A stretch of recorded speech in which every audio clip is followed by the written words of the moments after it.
Hey Rebel Rouser, I'm Alan Voivod, and this is Star Wars 7x7, your daily dose of Star Wars joy.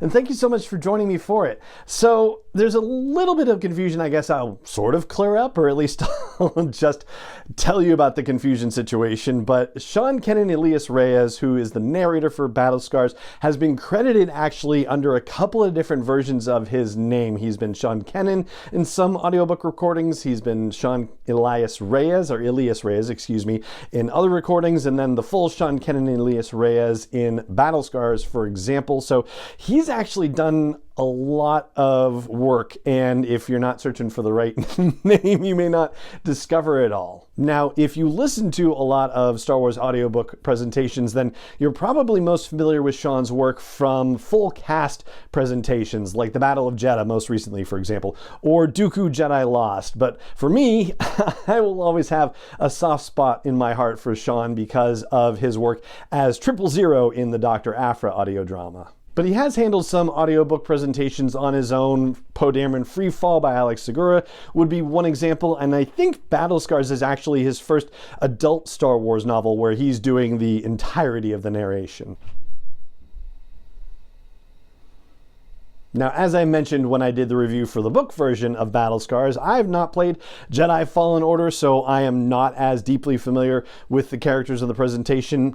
So that being said, I have heard a little bit. I've heard clips from cutscenes and that sort of thing, and so I'm more or less familiar with the voices of the characters Cal Kestis and Cere Junda and Marin and Grease. But you wouldn't expect an audiobook narrator to totally mimic those voices, just like you wouldn't expect an audiobook narrator to have Luke's voice perfect, or Han's or Leia's, or Obi-Wan and Qui-Gon and Anakin, right? Or Rey and Poe and Finn too, for that matter. So what Sean does really well is give you great differentiation and a presentation that feels like the characters themselves, or at least certainly for me, feels like the characters as I've experienced them in my limited fashion. Because pretty much the entirety of the novel is told through the point of view of one of those four characters. And Sean also ascribes to what I think of, which may not be the case, but it's just my experience through Star Wars storytelling, but ascribes to the Mark Thompson kind of storytelling, in that when he is doing the narration for a particular part of the novel where it's being seen through the eyes of a particular character, the narration takes on sort of the qualities of that character and the way that character speaks, even at some level. And I think just the differentiation of the video game characters themselves kind of lends itself to making it easy to differentiate them as voice characters for audiobook narrators. I mean, Cal, like his youth and brashness and just general attack everything attitude are all there, and you can kind of hear a very up high in the chest kind of presentation from Sean when he's doing Cal Kestis stuff. Marin is very calm and cool and collected, and to a certain degree Cere is as well, but there's definitely more of a wisdom and grace to that presentation, and Grease just has that kind of like gruff, street smart presentation. Yeah, it's all very well handled by Sean, and again, feels very much like my own limited experiences of characters and cutscenes that I've watched. I'll say too that the audiobook experience for something like Battle Scars almost feels like it sets up a bit of a different expectation. One of the things that I feel like is really exciting about audiobook presentations has to do with the music and the special effects and just the audioscape that's provided to you as the audiobook rolls on. But that's kind of a novelty of audiobook presentations for the most part.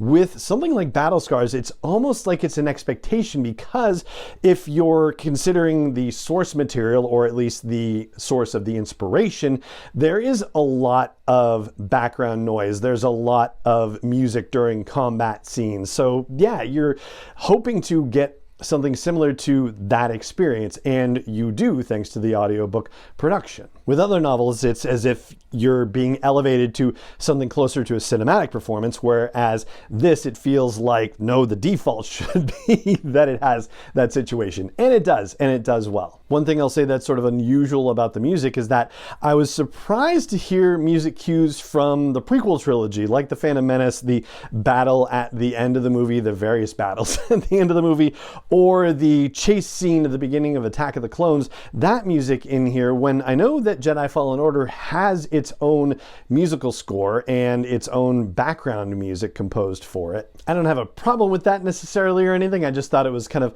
unusual, but maybe it's a situation where the rights are a little bit more difficult to work out because it's not just Lucasfilm, but it's also Respawn Entertainment and Electronic Arts. But fun fact, that score was actually recorded with an orchestra at Abbey Road Studios. So yeah, that's kind of neat where the Beatles were. Ultimately, like the book, I enjoyed the audiobook presentation as well. I do understand that there are people who are going to be familiar with the characters from deep investments in the video game, and so your mileage may vary in terms of your enjoyment based on how much you've interacted with that and how much of a vision you have for these characters for your own self. And I'm grateful to Penguin Random House Audio for sharing a copy of the audiobook presentation with me so that I could check it out and tell you what I thought. And that's what I've got for you on today's episode of the podcast. So until tomorrow when we get to talk about Chapter 19 of The Mandalorian, that's going to do it for this episode of the podcast. And it just remains for me to say thank you so much for joining me for it, as always. And may the Force be with you wherever in the world you may be.